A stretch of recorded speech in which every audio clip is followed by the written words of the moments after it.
Today we're going to talk about standing core exercises using dumbbells. Very simple exercise that you can do without getting on a mat or getting on the floor that will help you get stronger in your trunk and hip musculature.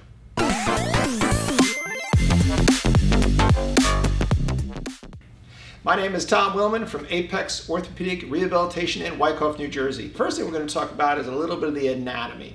When we think about the core, a lot of times we think of all the kind of the mirror muscles, our little six-pack in the front here. The core or trunk musculature is everything from the front here, called the lateral musculature, and the musculature, the erector musculature, the musculature in the back here. But also, we also consider the hip girdle. Some of the muscles on the side, the muscles that lift the leg to the side, and the glutes all contribute to core stability. They all kind of stack on each other.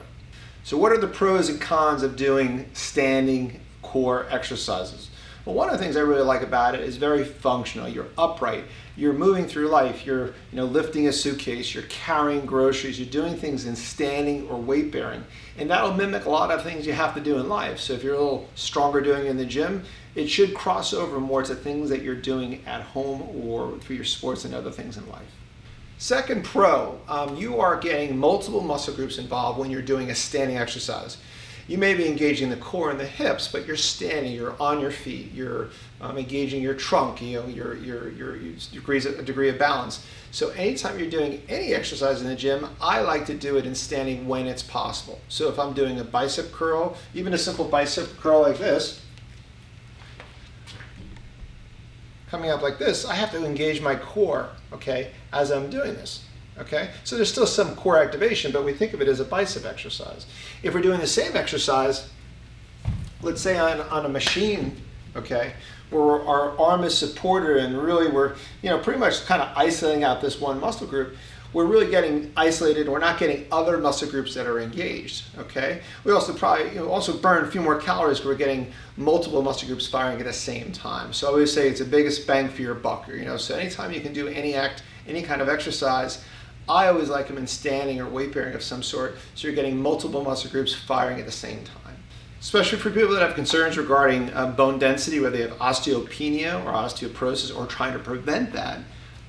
These exercises, when they're in weight bearing, often load the bones in a way that actually either helps maintain bone density. In some cases, we've heard actually may improve bone density. So it's a great way to kind of incorporate our bone density training and also doing some trunk and core work.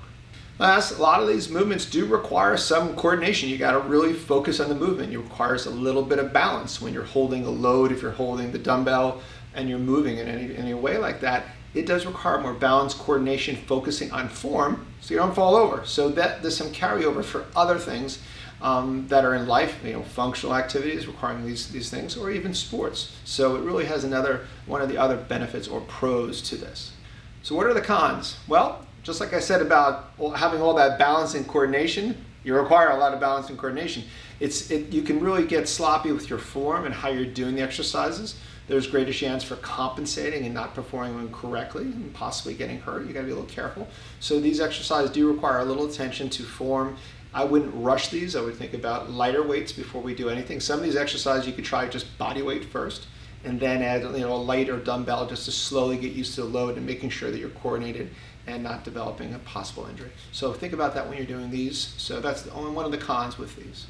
So since a lot of these exercises incorporate your arms, your legs and such, if you have any kind of problems in those areas, an old rotator cuff tear that you feel a weakness with, let's say you have some limitations in ankle mobility, or you have some arthritis or meniscal tears in your knee, sometimes those things make it hard to do some of these standing and upright exercises. So sometimes you have to modify it, sometimes you have to skip it, but try them and just be aware of those limitations. Occasionally that's one of the cons. So the general rule of thumb, and I consider this with any kind of weight training, especially if you haven't been training with any kind of strength training before, is to consider doing lighter weights or body weight and higher repetitions. So I want you to feel the first few times you do this, you feel comfortable, you feel like it isn't tremendously taxing until you can establish whether they're good exercises for your back and hip, especially if you're recovering from any type of injury, okay? If you're not, it's still kind of smarter just to do that high repetition, so that's 12 to 15, 20 repetitions at a lighter weight and feel like you've had a really good control. Even if you don't have perfect form, you're probably not going to be injured or have any issues with it. So let's start out, think about high reps,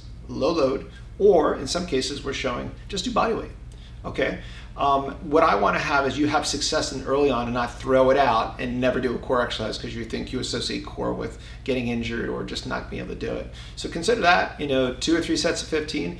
There's other exercises where you're walking distances. Just pick a distance that you want to walk for some of the core exercises that you want to do, but keep it reasonable. Just rather be light load, higher repetition, okay? So the first one is just a simple one, a farmer's carry. I'm starting out with these are 2 15-pound dumbbells.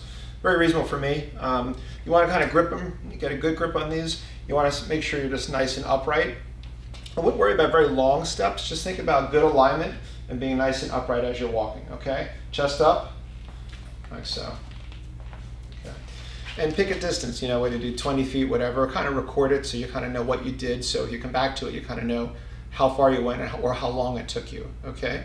This is generally a good starting point, but really just make sure the posture, and you should be engaged. You shouldn't feel like you're relaxed and just letting the weight hang. You want to feel like even your shoulders are tucked in. You're kind of engaged and you're upright. You're tight, okay? So even the idea is you can't get pushed over easily, okay? And just hold them like so. Next one is a suitcase carry, just like a suitcase. If you've ever been in the airport, it's much easier to hold 2 suitcases of equal weight than one on one side of the same weight. So you may actually want to go lighter in some cases. This is not going to be the same amount of weight as if you did in the farmer's carry. There'll be some adjustment on how much you're holding on one side. Because it's kind of loading you on one side, it's pulling you in one direction, it requires a lot of contraction of the musculature on this side right here to keep you upright. So same idea with the farmer's carry, nice and upright and control it, just like so, okay? You can use a dumbbell. I know we talked about everything with dumbbells. You can always use a kettlebell. Sometimes I'll take these long barbells so it doesn't hit my side as much. So it's got a little bit of a length there, and it actually requires a little bit more grip strength with that. But same idea, just walking nice and upright. Start out with shorter strides, and then you can eventually go a little bit further if you want. That's called a suitcase carry. The next one is a Romanian deadlift, okay? This one will hit the glutes and more the posterior chain and also the lower back extensors. So I like to kind of have about the width. We'll start with this facing out like this. I want to envision that you have a barbell, okay? A long barbell here, but now we're just going to take the 2 dumbbells and place them like so, all right? And our goal is to kind of keep the back in one position from the side. And as you come forward, you're going to look for a spot a few feet in front of you, okay? You're essentially going to let the hips sink back with a little bend in your knees here to a point where you don't lose the position in your back, and you slowly come back up. And you want to envision your hips driving the motion. You shouldn't feel like your back is arching. The back is kind of stays relatively fixed. If you're doing it right, you're going to feel like you're coming very close to your shins, hips back. Depending on how flexible you are in the hamstrings, you may not go quite as low as we're showing. Okay? So you want to stand in a little bit of a relaxed stance. I don't want to feel like you're locked out when you do this exercise. Okay? We're going to do dumbbell circles over your head. Okay?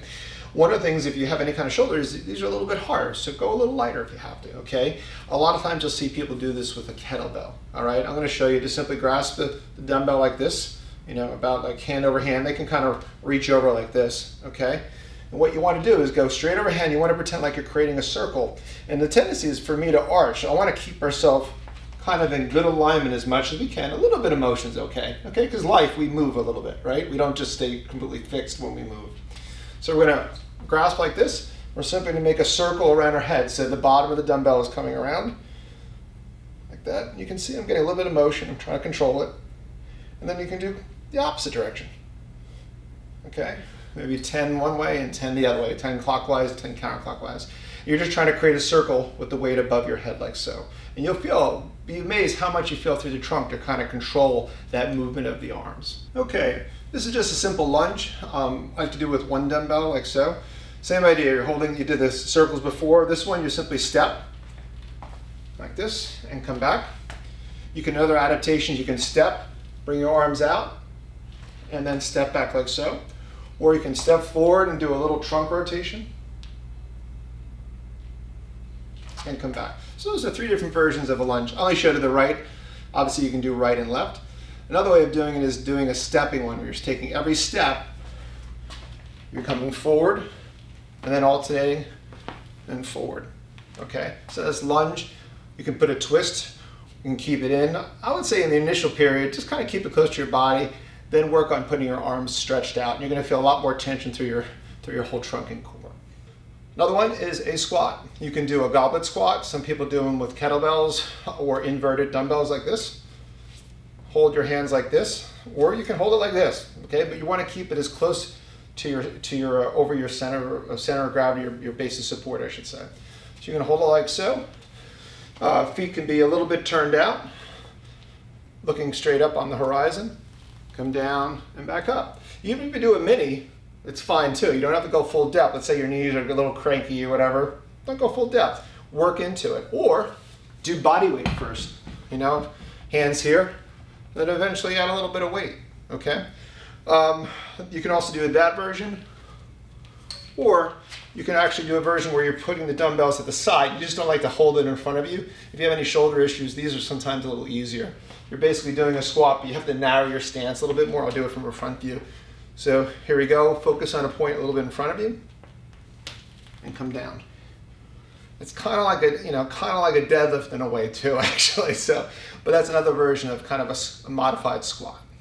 All right, this one requires probably the most amount of balance and coordination and such. You can do this with a single dumbbell like so. You can bring it into this overhead position. Think about your stacking straight over your shoulder girdle, over your hip girdle all the way down. And then you're going to bring your leg up and tap in the bottom. You feel a little unwieldy? Just do a little slower. Okay? And then I would switch to the opposite side. Arms overhead. Make sure it's a good light weight, you have control. It's a lot of stress on the shoulder. Not that you can't do it. And bring that leg up. You can see I'm kind of wiggling a little bit here. So remember, start out lighter weight or body weight. Do more high repetitions, making sure it's kind of like on the easier side to start out, so you're not surprised and you don't get discouraged. Also, maybe pick one or two to start out if you're not sure, or if you've had a back issue and you're a little nervous about these, it might be good to get a little guidance from a trainer or a physical therapist. But listen, let's get started today. Let's do some simple exercises and let's start feeling a little bit better. If you really enjoyed that, give us a like, subscribe to our channel, and make sure you turn on the notifications so you get future videos.